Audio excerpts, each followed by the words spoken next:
तो आज की इस वीडियो में सबसे पहले देख लेते हैं भारतीय संविधान के अनुसूची के बारे में और भारतीय संविधान के बारे में। तो देख सकते हैं भारतीय संविधान क्या है ये जान लीजिए कि सभी के लिए बराबर कानून को संविधान कहते हैं।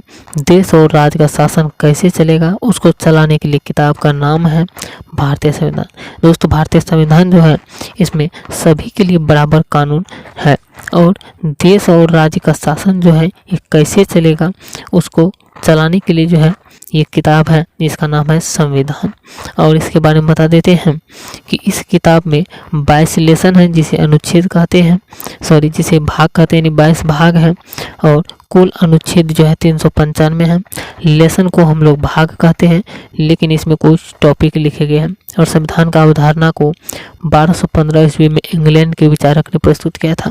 तो संविधान के जो है अवधारणा जो है ये इंग्लैंड के एक विचारक जो है उन्होंने 1215 ईस्वी में इसे जो है प्रस्तुत किया था। और इसमें जो है भारतीय संविधान में 22 भाग है जिसे लेसन भी कहा जाता है और इसके साथ साथ अनुच्छेद की संख्या 395 है।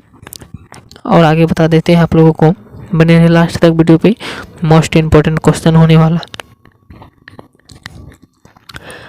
कुल जो है इसमें 22 भाग है और जिसमें कि टोटल 22 भाग मिला करके इसमें जो है सब में अनुच्छेद की संख्या जो है टोटल 395 है और 12 अनुसूची है। तो इस वीडियो में सबसे पहले जान लेते हैं अनुसूची के बारे में। तो आप लोग इसके सभी पार्ट को जरूर देखिएगा। अगर आप लोगों को इससे आगे के पार्ट भी चाहिए तो कमेंट करके जरूर बताते रहिएगा। आगे के यहाँ देख सकते हैं अनुसूची। भारतीय संविधान में जो है 12 अनुसूची है। अब कौन सा भाई ये देख सकते हैं। अनुसूची 1 जो है इसमें है भारत राज्यों का संघ है, इसके बारे में जो है अनुसूची 1 में बताया गया है। और अनुसूची 2 में वेतन के बारे में बताया गया है कि किसको कितना वेतन मिलना चाहिए पूरा डिटेल से। और अनुसूची 3 में जो है शपथ के बारे में बताया गया है। अनुसूची 4 में राज्यसभा में सीट कितना है उसके बारे में बताया गया है। और अनुसूची 5 में जो है SC ST के बारे में बताया गया है, विस्तार से बताया गया है। और अनुसूची 6 में जो है पूर्वोत्तर के 4 राज्य के बारे में बताया गया है और उन चारों राज्य का नाम है असम, मेघालय, त्रिपुरा और मिजोरम। ये चारों राज्य जो है पूर्वोत्तर के 4 राज्य हैं। आगे देख सकते हैं मूल संविधान में जो है 8 अनुसूची थी, यानी पहले जो थी मूल संविधान में 8 अनुसूची था और पहला 52वां और 73वां और 74वां संशोधन क्रमशः जो है 19वीं और 10वीं, 11वीं और 12वीं अनुसूची को जोड़ा गया। ये चारों जब जो है संशोधन किया गया। तो अब आगे देख सकते हैं यहाँ पे अनुसूची 7 में क्या दिया गया है। तो अनुसूची 7 में जो है दिया गया है शक्ति का विभाजन। अनुसूची 7 कहता है शक्ति के विभाजन। शक्ति के विभाजन किस तरह से किया जाता है देख सकते हैं।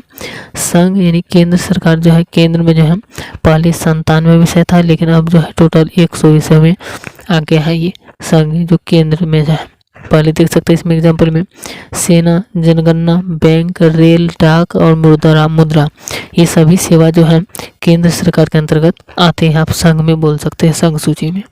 और इसके बाद राज्य सूची में देख सकते हैं। राज्य सूची में जो है पहले 66 था, अब घट करके जो है 61 सूची आ गई है। जिसमें देख सकते हैं कृषि, पुलिस, प्रशासन, लोक स्वास्थ्य, पंचायती राज, आवास, पेयजल, GRP, नदी, ये सभी जो हैं ये राज्य सूची में आ जाते हैं, यानी राज्य सूची के अंतर्गत राज्य सरकार के अंतर्गत आते हैं। नेक्स्ट देख सकते हैं समवर्ती। समवर्ती का मतलब होता है जिसमें कि केंद्र सरकार भी हो और राज्य सरकार भी हो, दोनों काम करती है। पहले इसमें 52 थे अनुसूची और अभी जो है पहले 47 था लेकिन अब जो है ये 52 हो गया। तो समवर्ती सूची में क्या सब आता है ये देख सकते हैं। वन हो गया, वन जिसे जंगल कहा जाता है, शिक्षा हो गया, नियोजन हो गया, मजदूर संघ हो गया, परिवार नियोजन, ये सभी जो है केंद्र सरकार के और राज्य सरकार दोनों के अंतर्गत आता है, यानी समवर्ती सूची में। अब आ गया अवशिष्ट सूची। अवशिष्ट सूची का मतलब होता है जो नया जोड़ा जाता है, यानी कि कोई नया जब भी वर्तमान में बनते जाता है इसके बारे में, जैसे साइबर कैफे हो गया, अंतरिक्ष हो गया, परमाणु ऊर्जा हो गया, ये सबको जो है ये अपशिष्ट सूची में रखा जाता है। नेक्स्ट देख सकते हैं अनुसूची 8, अनुसूची 8 में जो है भाषा के बारे में बताया गया है, यानी कि टोटल जो है भारत में जो है टोटल संविधान में 22 भाषाओं का जिक्र किया गया है, ये 22 भाषा है। और अनुसूची 9 कहता है भूमि सुधार यानी कि जमींदारी उन्मूलन जिसे कहते हैं, भूमि सुधार के बारे में जो है अनुसूची 9 में किया गया है। अनुसूची 10 में दल बदल के बारे में बताया गया है, देखिए दल बदल जो है ये सांसद पर लागू होता है, इसके बारे में अनुसूची 10 में बताया गया है। और अनुसूची 11 में पंचायती राज के बारे में बताया गया है, और अनुसूची 12 में जो है नगर पालिका के बारे में बताया गया। तो एक बार फिर से रिपीट कर देते हैं, शॉर्ट में देख सकते हैं। अनुसूची 1 भारत राज्यों का संघ है, अनुसूची 2 कहता है वेतन, अनुसूची 3 शपथ, अनुसूची 4 राज्यसभा में सीट की संख्या, अनुसूची 4 SC/ST, अनुसूची 5 SC/ST, अनुसूची 6 में जो है पूर्वोत्तर के 4 राज्य असम, मिजोरम, असम, मेघालय, त्रिपुरा, मिजोरम। और पहले जो था अनुसूची यानी संविधान में 8 अनुसूची था, लेकिन 4 बार संशोधन किया गया और 9वां, 10वां, 11वीं और 12वीं अनुसूची को इसमें जोड़ा गया। 9वीं अनुसूची की 7वीं अनुसूची में देख सकते हैं दिया गया है शक्ति के विभाजन और किस तरह से है, केंद्र सरकार के अंतर्गत ये सब आता है और ये राज्य सरकार के अंतर्गत, और ये सभी समवर्ती में और ये सभी जो है अपशिष्ट में आते हैं। अनुसूची 8 में भाषा के बारे में जिक्र किया गया है, अनुसूची 9 में भूमि सुधार के बारे में, और अनुसूची 10 में दल बदल और पंचायती राज के बारे में, अनुसूची 11 में, और अनुसूची 12 में नगर पालिका के बारे में बताया गया।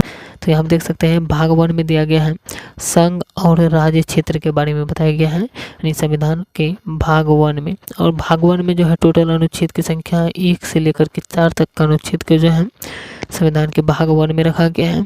अब पूरी डिटेल से देखते हैं 1 से लेकर के 4 अनुच्छेद को। फर्स्ट अनुच्छेद यहाँ पर दिया गया है, देख सकते हैं कि अनुच्छेद 1 में जो है यहाँ पर रखा गया है भारत राज्यों का संघ है, और अर्थात इसके राज्य कभी भी टूटकर अलग नहीं हो सकते हैं। जैसे अमेरिका एक फेडरेशन है और भारत एक यूनियन। तो आप लोग जो है इसमें बताया गया है भारत के अनुच्छेद 1 में जो है संविधान के अनुच्छेद 1 में दिया गया है कि भारत जो हमारा देश जो है ये एक यूनियन है, यानी संघ जिसको कहा जाता है यूनियन है। और इसका यूनियन कहने का मतलब होता है ये कभी भी टूटकर अलग नहीं हो सकती। जैसे कि अमेरिका जो है अमेरिका एक फेडरेशन कहलाता है, फेडरेशन का मतलब होता है कि वो कभी भी टूटकर अलग हो सकता है, लेकिन भारत जो है हमारा देश ये यूनियन में आता है और ये कभी भी टूटकर अलग नहीं हो सकता है। और इसके बारे में जान लीजिए कि कॉन्फेडरल यानी परिसंघ क्या होता है, फेडरेशन यानी संघ, और यूनियन क्या होता है।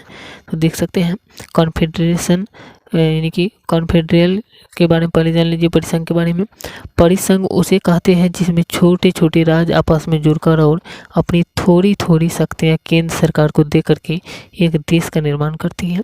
परिसंघ बहुत ही कमज़ोर होता है, इससे कोई भी देश आसानी से अलग हो जाते हैं। तो परिसंघ का मतलब होता है कि इसमें जो है छोटे छोटे राज्य जो होता है, यानी कि एक देश में जितने भी राज्य होता है सभी राज्य मिल करके यानी अपना अपना कुछ कुछ शक्ति दे करके, थोड़ा थोड़ा शक्ति दे करके जो है इसमें जो है केंद्र सरकार के पास देता है सभी शक्ति, और देने के बाद जो है ये एक देश का निर्माण करती है। और उसी तरह जो है वो एक परिसंघ कहलाता है, लेकिन ये बहुत ही कमज़ोर होता है परिसंघ। इसके सभी राज्य जो है ये कभी भी टूटकर अलग हो सकते हैं, इसलिए ये कॉन्फेडरेशन कहलाता है यानी परिसंघ कहलाता है। अब इसके बाद देख सकते हैं फेडरेशन, फेडरेशन यानी संघ किसे कहते हैं। राज्य मिलकर एक देश का निर्माण करते हैं और हर राज्य अपनी कुछ शक्तियाँ देश को दे देते हैं, और देश को कहते हैं कि आप इन शक्तियों का प्रयोग करें, इससे भी कोई भी राज्य अलग हो सकता है। तो फेडरेशन मतलब होता है संघ। संघ का भी होता है कि इसमें जो फेडरेशन में संघ होता है और यूनियन मीन्स भी संघ होता है, लेकिन फेडरेशन में क्या होता है सभी राज्य जो मिल करके अपना शक्ति जो है देश को देता है, और देश में जो है देश की शक्तियाँ के पास यानी राज्य की सभी शक्तियाँ सब मिला करके देश को देता है। तो वो देश का निर्माण करो, देश को ये कहता है कि आप जो है इसको चलाइए इस शक्तियों से, लेकिन इन शक्तियों का प्रयोग जो है करने पर भी ये कभी भी अलग हो सकता है, इसमें भी फेडरेशन में संघ में। लेकिन इसके बाद आप लोग देख सकते हैं यहाँ दिया गया है यूनियन। यूनियन का मतलब होता है संघ। संघ जो है इसके बारे में जान लीजिए, यानी इसके राज्य कभी भी अलग नहीं हो सकते हैं। तो संघ जो होता है इनके राज्य कभी भी अलग नहीं हो सकता है, जैसे कि भारत के राज्य जो है ये कभी भी अलग नहीं हो सकते हैं। नेक्स्ट देख सकते हैं अनुच्छेद 2 में। अनुच्छेद 2 में जो है दिया गया है कि संसद विदेशी राज्य को मिला सकती है। तो भारत में जो है यानी संसद जो है ये विदेशी किसी भी विदेशी राज्य को मिला सकती है, और इस तरह से भारत में किसी भी राज्य को मिला सकता है विदेश के राज्य को। जैसे सिक्किम एक विदेशी राज्य था, और इसे जो है संसद जो है ये 16 मई 1975 को अपने राज्य में यानी अपने देश में जो है एक राज्य का दर्जा दिया, और इसे सिक्किम बना दिया गया। और सिक्किम की राजधानी जो है ये गंगटोक है। अनुच्छेद 3 में देख सकते हैं, अनुच्छेद 3 में कहता है कि सांसद किसी राज्य के नाम सीमा में परिवर्तन कर सकता है। यानी भारत के सांसद जो है वो कोई भी राज्य का नाम जो है और उसका सीमा जो है उसमें परिवर्तन यानी चेंज कर सकता है। जैसे कि इस तरह से सांसद ने किया था जम्मू और कश्मीर तथा झारखंड के ये दोनों का नाम चेंज, और इसके बाद जो है परिवर्तन चेंज यानी नाम और सीमा में परिवर्तन कर दिया था संसद ने। इस तरह से कर सकता है। अनुच्छेद 4 क्या कहता है देख सकते हैं। अनुच्छेद 4 जो है ये क्या कहता है देख सकते हैं कि अनुच्छेद 4 में कहते हैं कि अनुच्छेद 3(4) में राष्ट्रपति की पूर्व अनुमति से विधेयक सदन में पेश होगा, और भाषाई आधार पर गठित होने वाला पहला आयोग जो है ये एस के धर आयोग है। यानी भाषाई आधार पर अगर पूछा जाए भाषाई आधार पर गठित होने वाला पहला आयोग कौन सा है, तो ये है एस के धर आयोग। और इसने जो भाषाई राज्य का विरोध किया था एस के धर आयोग जो है। और इसमें देख सकते हैं हम दिया गया है कि भाषाई आधार पर पहला राज्य अगर पूछा जाए तो भाषाई आधार पर बनने वाला पहला राज्य जो है ये आंध्र प्रदेश है, जो 1 अक्टूबर 1953 को बना था। और भाषाई राज्यों को मान्यता देने वाला प्रथम आयोग जो है ये फजली अली आयोग है, यानी कि फजली अली आयोग है, और ये जो है 1953 से 56 में था। हम देख सकते हैं दिया गया है अखंड भारत के बारे में देख सकते हैं। हमारा भारत अखंड भारत था। सबसे पहले 1893 में डूरंड लाइन खींच दी गई और अफगानिस्तान अलग हो गया। यह अखंड भारत का पहला टुकड़ा था। हमारा देश जो है भारत और अफगानिस्तान एक ही था, लेकिन एक लाइन खींचा गया 1893 ईस्वी में जिसका नाम है डूरंड लाइन, और इस लाइन की वजह से जो अफगानिस्तान और भारत जो है अलग अलग हो गया, तो अखंड भारत का एक टुकड़ा बन गया। तो पूछा जाता है कि भारत और अफगानिस्तान के बीच की रेखा का नाम क्या है, तो उसका नाम क्या बोलना है, डूरंड लाइन, जो कि 1893 ईस्वी में खींचा गया था। नेक्स्ट देख सकते हैं अखंड भारत का दूसरा टुकड़ा 1935 में म्यांमार यानी वर्मा जिसे कहा जाता है वो अलग हुआ। तो भारत का ही एक टुकड़ा था वर्मा मिला हुआ था म्यांमार जिसे कहा जाता है, लेकिन ये जो है 1935 में जो है ये भी अलग हो गया। नेक्स्ट क्वेश्चन देख सकते हैं। नेक्स्ट पॉइंट है यहाँ पे दिया गया है अखंड भारत का तीसरा टुकड़ा पाकिस्तान है, जो 1947 में अलग हो गया। पाकिस्तान का विभाजन मुस्लिम जनसंख्या पर हुआ था। एक और पूर्वी पाकिस्तान और एक और पश्चिमी पाकिस्तान हो गया। बाद में पूर्वी पाकिस्तान बांग्लादेश बन गया। दोस्तों आप देख सकते हैं कि हमारा देश भारत का ही एक टुकड़ा था पाकिस्तान, जो कि 1947 में ये अलग हुआ, और पाकिस्तान जो है ये एक मुस्लिम लिंग के आधार पर अलग हुआ था कि मुस्लिम जनसंख्या के आधार पर। लेकिन हुआ यूँ कि जब इसका मुस्लिम जनसंख्या के विभाजन किया तो उसके बाद जो है दोनों तरफ यानी कि पूर्व में भी और इसके साथ साथ पश्चिम में भी क्या हो गया, पाकिस्तान बच गया यानी कि पाकिस्तान बन गया। दोनों साइड मुस्लिम की जनसंख्या ज़्यादा था, लेकिन बीच में भारत था जिसमें हिंदू की जनसंख्या ज़्यादा था।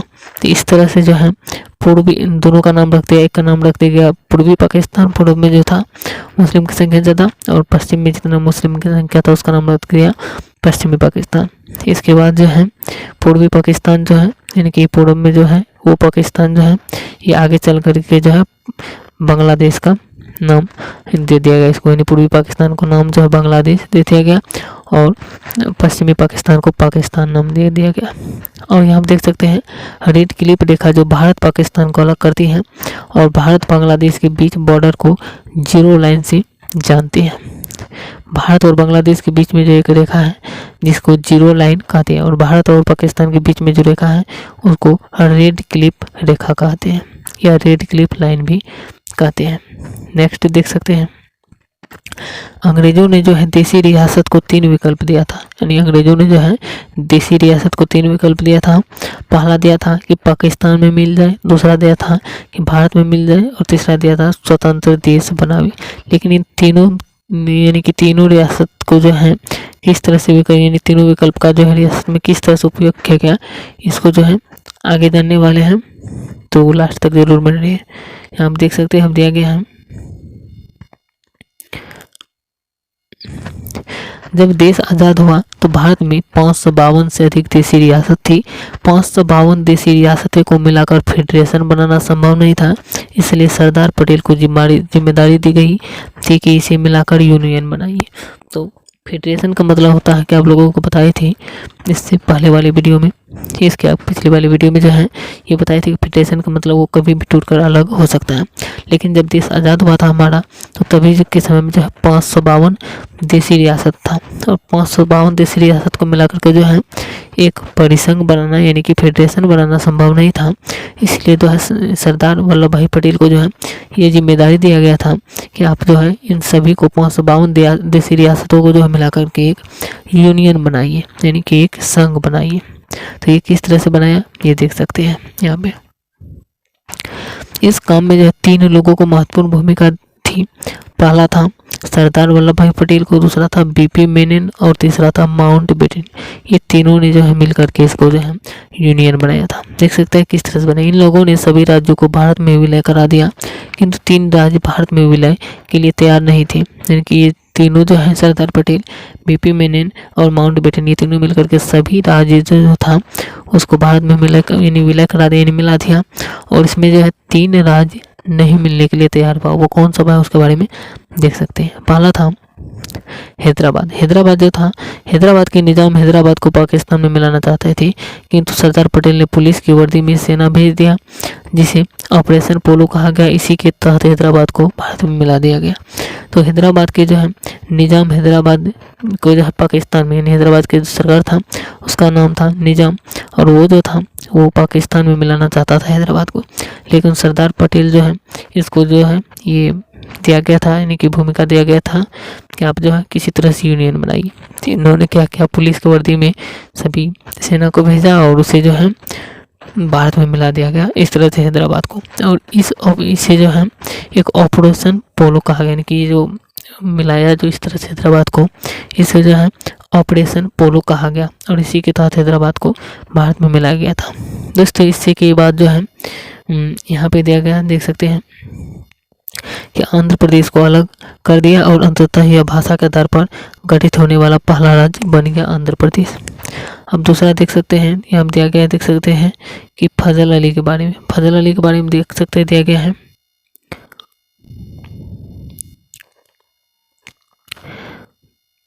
दोस्तों यहाँ देख सकते हैं कि हैदराबाद के बारे में बताइए। अब आगे यहाँ पर देख सकते हैं जूनागढ़। 3 राज्य था जिसका नाम था, पहला का नाम था हैदराबाद, दूसरा का नाम था जूनागढ़, दूसरा का नाम था जूनागढ़ और तीसरा का नाम था जम्मू कश्मीर। जूनागढ़ जो था यह गुजरात का एक रियासत था जो पाकिस्तान में जाना चाहता था, किंतु सरदार पटेल ने जनमत संग्रह कराकर इसे जो है भारत में मिला दिया।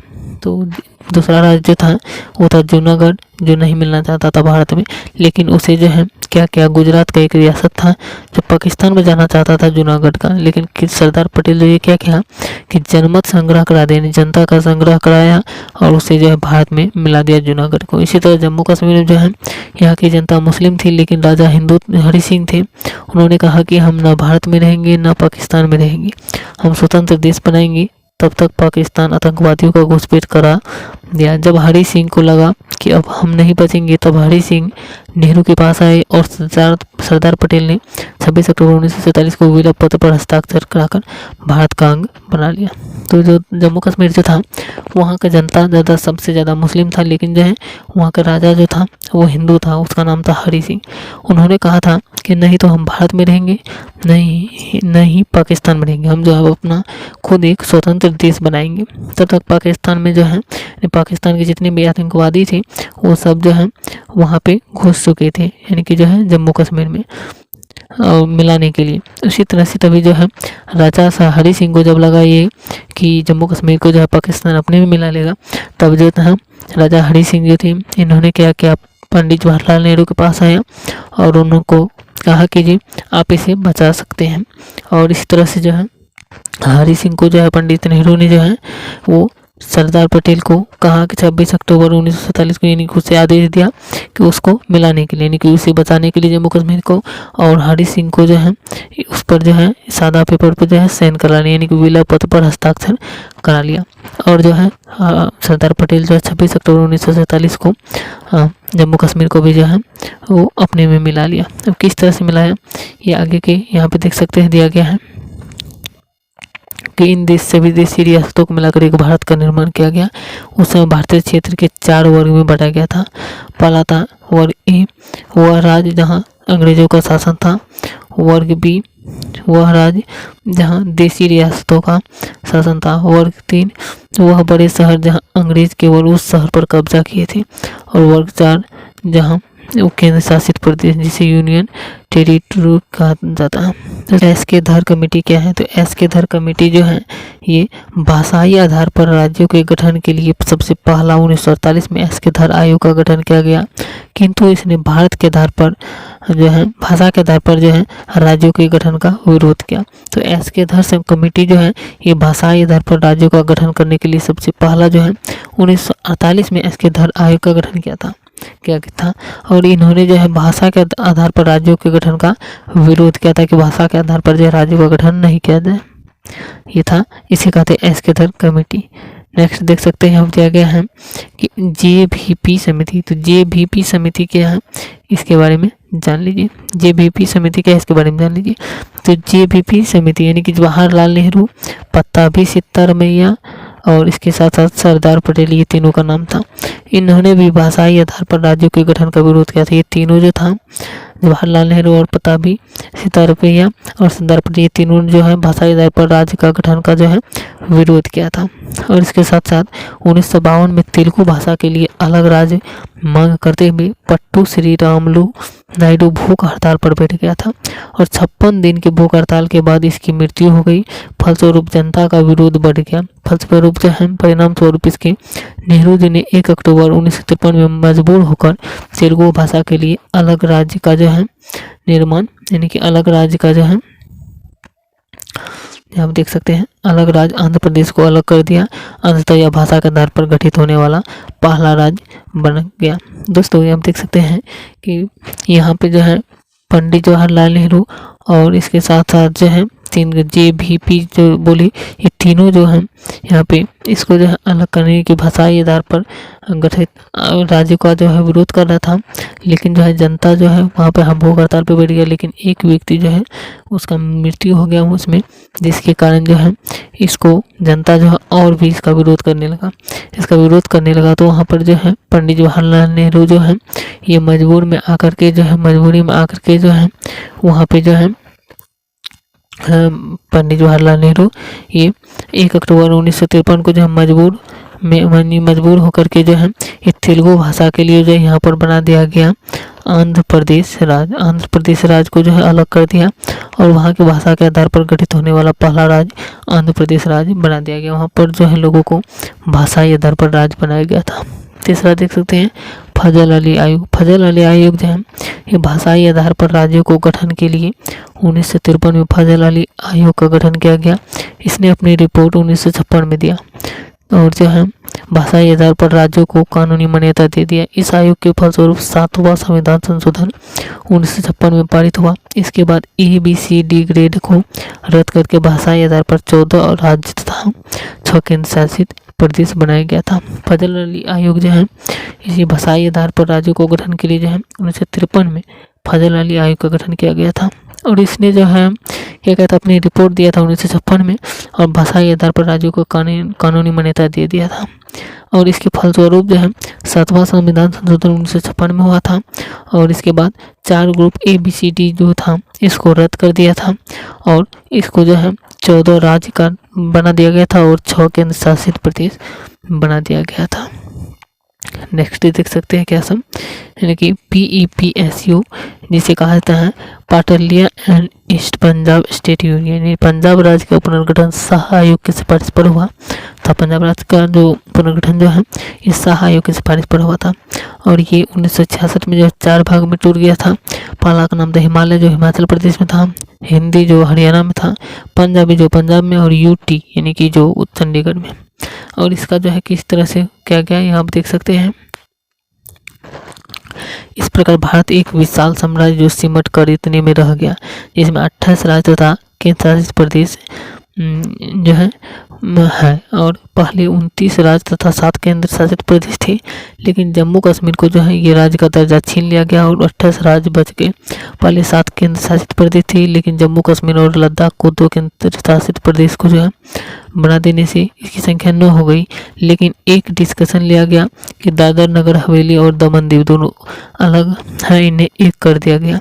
अब वर्तमान में 28 राज्य है और 8 केंद्र शासित प्रदेश है। पहले जो था ये 29 राज्य था और इसके साथ साथ 7 केंद्र शासित प्रदेश था, लेकिन कुछ निर्णय के बाद जो है 28 राज्य बनाया गया था और 2 केंद्र शासित प्रदेश को और जोड़ा गया था, यानी कि लद्दाख और जम्मू कश्मीर को।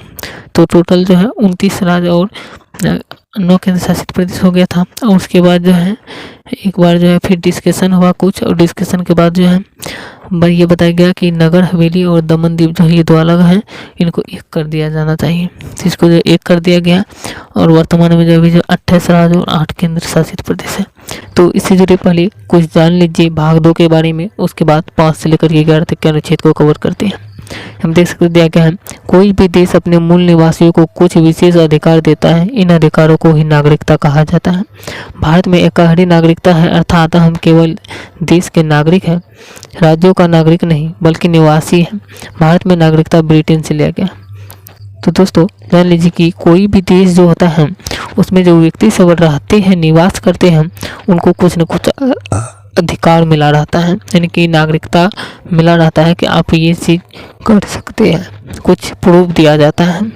तो उसी तरह जो है भारत में भी एकहरी नागरिकता है, यानी कि व्यक्ति को जो है एकहरी नागरिकता दिया गया है, यानी कि हम केवल देश के नागरिक हैं, ये देने के लिए जो है नागरिकता दिया जाता है।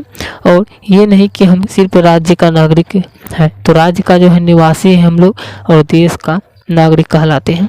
तो हमारे देश में जो है नागरिकता जो है ये ब्रिटेन देश से लिया गया है। हम देख सकते हैं हमारे देश में नागरिकता ब्रिटेन देश से लिया गया है।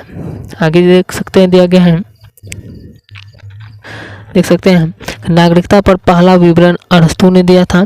भारत की नागरिकता 1955 के अधिनियम पर आधारित है। नागरिकता में पहली बार संशोधन 1986 में किया गया था। तो नागरिकता जो है ये नागरिकता अरस्तू ने दिया था, नागरिकता का पहला विवरण भारत में। और भारत की नागरिकता जो है ये 1955 के अधिनियम पर आधारित है। इसके साथ साथ नागरिकता पहली बार संशोधन जो है नागरिकता में ये 1986 में हुआ था, भारत के नागरिकता में भाग 2 में जो है। और इससे आगे देख सकते हैं कि नागरिक होने के कारण पैन कार्ड, आधार कार्ड दिया जाता है, गैर नागरिक को यह सुविधा उपलब्ध नहीं है। तो हमारे देश में जो है जो भारत के नागरिक है उसके लिए जो है पैन कार्ड की सुविधा दिया जाता है, आधार कार्ड की सुविधा दिया जाता है, लेकिन जो नागरिक नहीं यानी गैर नागरिक है उसको ये सब सुविधा उपलब्ध नहीं है। आगे देख सकते दिया गया है नागरिकता कानून संसद यानी गृह मंत्रालय बनाती है। नागरिकता संबंधित कानून जो है ये गृह मंत्रालय बनाती है, जिसे होम मिनिस्टर कहा जाता है। गृह मंत्रालय ये बनाती है नागरिकता संबंधी कानून। आगे देख सकते हैं दिया गया है, आगे अब अनुच्छेद 5 के बारे में जान लीजिए कि संविधान द्वारा में दी गई नागरिकता, अर्थात जब संविधान बना तो उन सभी लोगों को नागरिकता दी गई जो उस समय भारत के अंदर थी। संविधान के भाग 2 अनुच्छेद 5 कहता है कि अनुच्छेद 5 में ये दिया गया है कि संविधान में उस व्यक्ति को नागरिकता दिया गया है भारत में जो संविधान जब बना था तो लोगों को नागरिकता दिया गया जब उस समय जो भारत में यानी भारत के अंदर थे, जब ये भारत के में जो है संविधान लागू किया गया था उस समय जो भारत में रह रहे थे, निवास कर रहे थे, उसको नागरिकता दे दिया गया था। और उसके बाद जो है अनुच्छेद 6 कहता है पाकिस्तान से भारत में आए लोगों का नागरिकता, किंतु यदि वह संविधान बनने के बाद आएंगे तो नागरिकता नहीं मिलेगी। यानी ये दिया गया था 19 जुलाई 1948, यानी कि 19 जुलाई 1948 से पहले जो आएंगे यानी संविधान बनने से पहले तो उनको जो है भारत की नागरिकता मिल जाएगा, और भारत से पाकिस्तान में जो आएंगे उनको नागरिकता मिल जाएंगे जो 19 जुलाई 1948 से पहले आएंगे। और इसके साथ साथ जो है ये अनुच्छेद 5 में जो ये दिया गया था कि जो पहले से इसमें रह रहे हैं यानी कि संविधान लागू होने से पहले जो रह रहे हैं उनको नागरिकता मिलेगी। और अनुच्छेद 6 में जो दूसरे देश से यानी पाकिस्तान से आए लोगों को जो नागरिकता दिया जाएगा अगर वो 19 जुलाई 1948 से पहले आ जाएंगे। तो अब आगे देख सकते हैं, आगे बताते हैं अनुच्छेद 7 के बारे में। अनुच्छेद 7 देख सकते हैं दिया गया है कि स्वतंत्रता के बाद भारत से पाकिस्तान चले गए व्यक्ति ऐसे व्यक्ति की नागरिकता को समाप्त कर दिया जाएगा। तो कहता है अनुच्छेद 7 कहता है कि स्वतंत्रता के बाद जो भारत में रह रहे थे और वो पाकिस्तान की चले गए तो उनको जो है नागरिकता छीन लिया जाएगा, यानी कि उनको नागरिकता समाप्त कर दिया जाएगा। इसके बाद अनुच्छेद 8 कहता है कि भारतीय मूल का विदेशी नागरिक को मांग किए जाने पर नागरिकता दी जा सकती है। तो कहता है अनुच्छेद 8 कहता है कि भारतीय मूल का विदेशी लोग जो है वो अगर नागरिकता मांगना चाहे भारत में आकर के तो उनको नागरिकता दिया जाएगा। अनुच्छेद 9 कहता है विदेशी नागरिकता लेने पर भारत की नागरिकता समाप्त कर दी जाएगी। तो अनुच्छेद 9 में जो है ये कहा गया कि अगर आप विदेशी नागरिकता ले लेते हैं, दूसरे देश में जाकर के उस देश की नागरिकता ले लेते हैं, तो आपको जो है भारत की नागरिकता समाप्त कर दिया जाएगा। अनुच्छेद 10 कहता है भारतीयों की नागरिकता बनी रहेगी तब तक जब तक कि वह कोई देश विरोधी कार्य नहीं करती। अनुच्छेद 10 कहता है कि अगर जब तक आप कोई भी व्यक्ति अगर देश के विरोधी में काम नहीं करेंगे तो उसकी नागरिकता तब तक बनी रहेगी, उसकी नागरिकता कोई छीन नहीं सकते हैं। अनुच्छेद 11 क्या कहता है देख सकते हैं। अनुच्छेद 11 कहता है कि नागरिकता संबंधी कानून संसद बनाती है, यह जिम्मेदारी गृह मंत्रालय को दी गई। अनुच्छेद 11 कहता है कि नागरिकता संबंधी कानून जो है ये संसद बनाती है, लेकिन यह जिम्मेदारी जो है ये गृह मंत्रालय यानी होम मिनिस्टर को दिया गया है। और नागरिकता लेने की 5 विधि है, नागरिकता लेने की जो है 5 विधि है।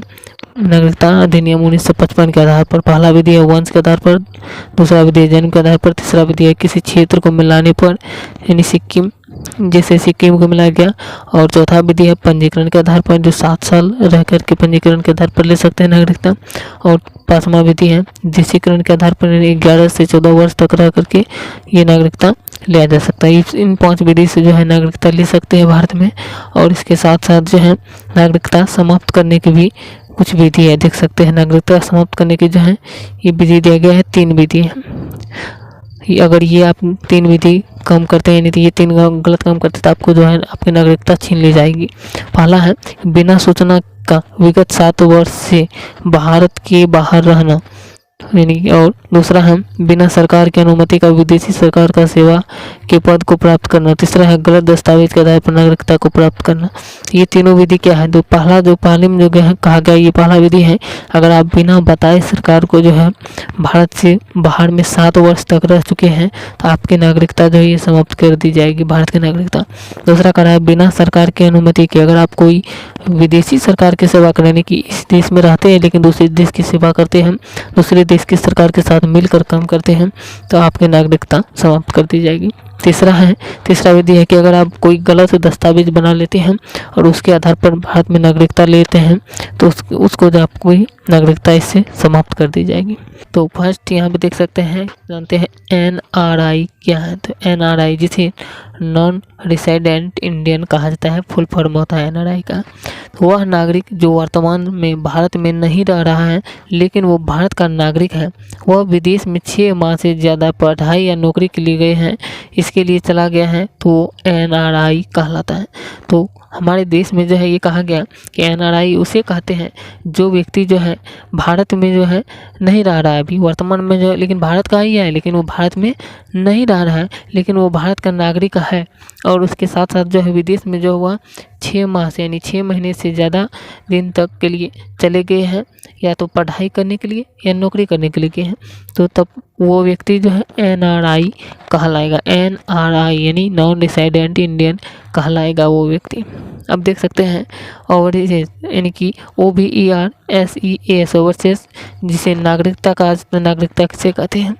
तो नागरिकता जो है इसे 2005 में लक्ष्मीमल सिंघवी समिति द्वारा जोड़ा गया। ये बड़े बड़े उद्योगपतियों को दिया जाता है जो विदेशी नागरिकता ग्रहण कर लिए हैं। इस नागरिकता को प्राप्त करने वाला व्यक्ति बिना वीज़ा के भारत आ सकता है। तो वीज़ा क्या है इसके बारे में भी डिटेल से जानने वाले हैं आगे। यहाँ पर सिर्फ समझिए वीज़ा के जो है बिना वीज़ा के भारत आ सकता है। तो इसमें कहा गया नागरिकता में जो है तो इसे 2005 में जो है लक्ष्मीमल सिंघवी समिति द्वारा जोड़ा गया है संविधान में। और ये जो है बड़े बड़े उद्योगपतियों को मिलता है, ये सभी को नहीं मिलता, ये बहुत बड़े बड़े उद्योगपतियों को मिलता है। और जो व्यक्ति अगर किसी दूसरे देश से आते हैं, विदेशी नागरिकता ग्रहण कर लिए हैं और उसको यहाँ पर आना है तो वो उसको वीज़ा कार्ड देना होता है। लेकिन अगर उसके पास वीज़ा कार्ड नहीं है, वो बड़े बड़े उद्योगपतियों अगर उसके पास नागरिकता ये दिया गया है इसके माध्यम से, तो वो व्यक्ति बिना वीज़ा के भी भारत आ सकता है। तो अब आगे बता देते हैं। और दोहरी नागरिकता क्या है? तो दोहरी नागरिकता जान लीजिए। दोहरी नागरिकता प्राप्त व्यक्ति को कृषि, बागवानी कृषि भूमि को छोड़कर भारत में कहीं भी निवास एवं निवेश करने का अधिकार प्राप्त होगा, लेकिन वह संघ या संगठन का निर्माण नहीं कर सकता है, मतदान में भी भाग नहीं ले सकता है। तो दोहरी नागरिकता जो है व्यक्ति को जो है कृषि या बागवानी कृषि जो है ये सब करने के लिए भूमि छोड़ा जाएगा, और वो भूमि छोड़ कर जो है भारत में कृषि कहीं भी वो निवास कर सकते हैं, यानी कहीं पर भी रह सकता है और निवेश कर सकता है, यानी कोई काम कर सकता है और अधिकार प्राप्त होगा उसको। लेकिन वह अगर संघ, वो व्यक्ति जो है दोहरी नागरिकता वाला, वो संघ और संगठन नहीं बना सकता, यानी उसका निर्माण नहीं कर सकता है, करने का अधिकार उसको नहीं है, और वोट देने का भी अधिकार उसको नहीं है। वोट देने का अधिकार यानी मतदान देने का अधिकार भी उसको नहीं है। आगे देख सकते दिया गया है नोट में, नागरिकता का पहला अधिनियम 1955 में आया था, और नागरिकता का पहला संशोधन जो ये 1986 में हुआ था। नागरिकता संबंधी नियम जो है ये पहला आया था 1955 में, और इसका संशोधन जो है पहले 1986 में हुआ था। आगे देख सकते हैं नोट में, देश विरोधी काम करने या पागल हो जाने या दूसरे राष्ट्र के प्रभाव में आ जाने पर गृह मंत्रालय द्वारा नागरिकता समाप्त की जा सकती है। तो इसमें कहा गया है संविधान में कि अगर आप किसी दूसरे यानी देश का विरोधी काम कर रहे हैं, किसी दूसरे व्यक्ति के कहने पर, या पागल हो गए हैं, या तो आप दूसरे राष्ट्र के कारण यानी कि दूसरे राष्ट्र में आ जाने पर गृह मंत्रालय के द्वारा वो नागरिकता समाप्त कर दिया जाएगा। आप अगर कोई व्यक्ति पागल है तो उसको नागरिकता छीन लिया जाता है, और अगर कोई व्यक्ति दूसरे देश के साथ मिलकर इस देश के जो है देश विरोधी काम करते हैं तो उसकी नागरिकता भी जो है समाप्त यानी कि छीन लिया जाता है। अब आप लोगों को बताते हैं वीज़ा क्या है, पासपोर्ट क्या है। तो इसके लिए जो आप लोगों को बने रहना है लास्ट तक। वीज़ा क्या है ये जान लीजिए इस वीडियो में। वीज़ा जो है किसी दूसरे देश में जाने के लिए अनुमति की आवश्यकता होती है, और इस अनुमति को ही वीज़ा कहते हैं। बिना वीज़ा किसी दूसरे देश में प्रवेश नहीं कर सकते। दोस्तों अगर आप किसी दूसरे देश में जाते हैं तो आपको जो है वीज़ा कार्ड लेकर के जाना होता है, वो वीज़ा दिखाते हैं, फिर आपको जो है दूसरे देश में जाने के लिए दिया जाता है। अगर आपके पास वीज़ा नहीं है तो आप दूसरे देश में प्रवेश नहीं कर सकते हैं, यही जो है वीज़ा कहलाता है। और आप लोगों को बता देते हैं पासपोर्ट क्या होता है। अपने देश को छोड़कर दूसरे देश में जाने के लिए खुद अपने देश से अनुमति लेनी पड़ती है, जिसे पासपोर्ट कहते हैं। दोस्तों अगर आप अपने देश को, जैसे भारत है, भारत को छोड़ कर के विदेश में जा रहे हैं, नेपाल जा रहे हैं, कहीं पर भी जा रहे हैं, आपको जो है वहाँ पर जाने के लिए सरकार से अनुमति लेना पड़ता है। अगर आपको अनुमति सरकार देती है, उसी को जो है पासपोर्ट कहा जाता है। पासपोर्ट जो सरकार देती है, और उसको बनाने के बाद आप लोग भी यानी कि जो है दूसरे देश में जा सकते हैं, वो अधिकार आप लोगों को प्राप्त है। हम देख सकते हैं दिया गया नागरिकता संशोधन अधिनियम 1992। तो नागरिकता संशोधन अधिनियम 1992 जो है, इसमें जो कहा गया कि माँ एवं पिता दोनों में से कोई एक भी भारतीय नागरिक हो तो उसके बच्चे को भारत की नागरिकता प्राप्त होगी।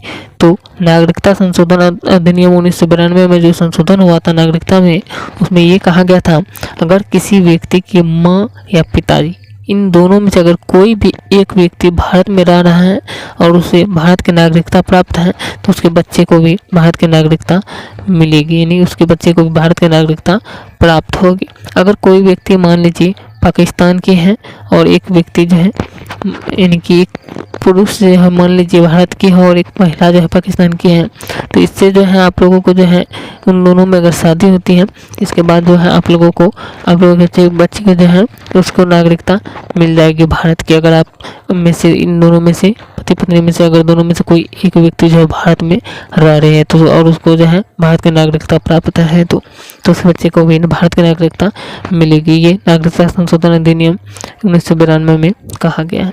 आगे देख सकते हैं CAA क्या है, इसके बारे में जानिए। CAA का फुल फॉर्म होता है सिटीजनशिप अमेंडमेंट एक्ट, और ये 2019 में किया गया था। इसे नागरिकता संशोधन अधिनियम कहते हैं। तो इसमें देख सकते हैं दिया गया कि भारत के संसद द्वारा पारित एक अधिनियम है जिसके द्वारा सन 1955 नागरिकता कानून को संशोधित करके यह व्यवस्था की गई, यानी कि व्यवस्था की गई थी। 31 दिसंबर 2014 के पहले पाकिस्तान, अफगानिस्तान और बांग्लादेश में धार्मिक प्रताड़ना वाले अल्पसंख्यक जैसे हिंदू, बौद्ध, सिख, जैन, पारसी एवं ईसाई को भारत की नागरिकता प्रदान की जाएगी। तो इसमें कहा गया कि यदि भारत की संसद द्वारा जो है पारित एक अधिनियम है, जिसके द्वारा जो है भारत की संसद जो है ये सन 1955 नागरिकता कानून को संशोधित करके यह व्यवस्था किया गया था और उसके तहत जो भारत की नागरिकता मिल सकता है, जिनका CAA के अंतर्गत आएगा। अगर 31 दिसंबर 2014 के पहले पाकिस्तान, अफगानिस्तान और बांग्लादेश में धार्मिक प्रताड़ना वाले व्यक्ति जो है ये अल्पसंख्यक है, तो जिससे हिंदू, बौद्ध, सिख, जैन, पारसी एवं ईसाई को भारत की नागरिकता प्रदान की जाएगी, कहा गया। इस विधेयक में भारतीय नागरिकता को प्राप्त करने के लिए आवश्यक 11 वर्ष तक भारत में रहने की शर्त में भी छूट देते हुए इस अवधि को 5 वर्ष तक भारत में रहने की शर्त के रूप में बदल दिया गया। दोस्तों, अगर आप लोग चाहते हैं कि अगर आप किसी दूसरे देश के हैं तो आप लोग अगर भारत की नागरिकता लेना चाहते हैं तो आपको जो है कम से कम जो है 11 वर्ष तक भारत में रह करके जो है शर्त को पूरा करना होगा, जो इसकी शर्त है भारतीय सरकार की, भारतीय संविधान का। उसके बाद जो आप लोगों को 11 वर्ष के बाद भारत की नागरिकता आपको मिल जाएगी। इसके बाद कह रहा है कि 5 वर्ष भारत में रहने की शर्त के रूप में जो है बदल दिया गया। तो 20 सितंबर 2019 को जो है पाकिस्तान के 7 शरणार्थियों को भारतीय नागरिकता देकर जो है इस भारतीय नागरिकता देकर इस अधिनियम को जो है लागू कर दिया गया। तो सबसे पहले आप लोगों को बता देते हैं एनआरसी का फुल फॉर्म होता है नेशनल रजिस्टर ऑफ सिटीजन, यानी राष्ट्रीय नागरिक रजिस्टर।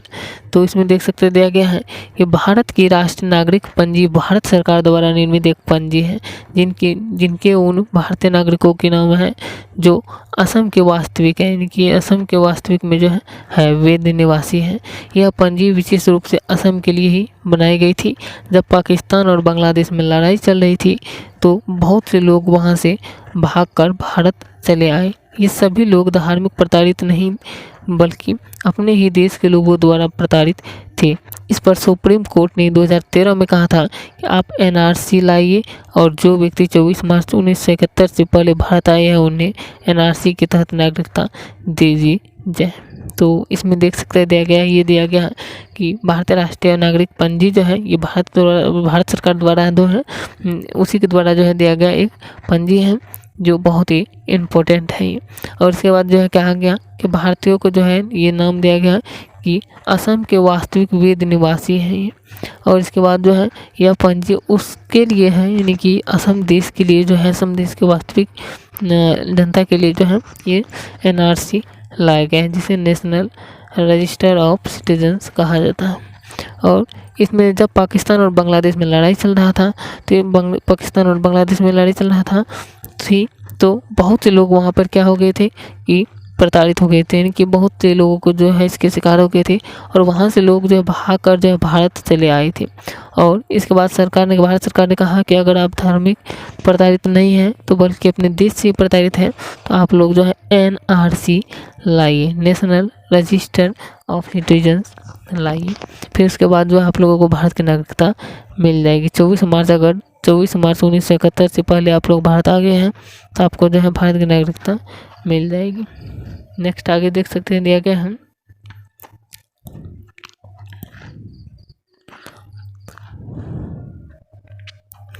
और इसके बाद जो है देख सकते हैं दिया गया है कि 2015 में जो है एनआरसी 2015 में एनआरसी का रजिस्टर बनने लगा। और इसके बाद एनआरसी में रजिस्टर होने के लिए जो है 2 लिस्ट को मिलाकर कुल 30 डॉक्यूमेंट में से ही कोई एक का होना आवश्यक है। यदि आपके पास कोई भी डॉक्यूमेंट नहीं है तो आपको 4 माह का समय दिया जाएगा। आपको जो है 4 माह के अंदर अपने आप को साबित करना पड़ेगा। यदि 4 माह के अंदर अपने आप को साबित नहीं कर पाए तो आपको डिस्ट्रिक्ट कोर्ट जाना पड़ेगा, ये कहा गया है। तो इसके बाद जो है यदि डिस्ट्रिक्ट कोर्ट आपको साबित नहीं करता है तो आपको जो है हाई कोर्ट या सुप्रीम कोर्ट जाना पड़ेगा।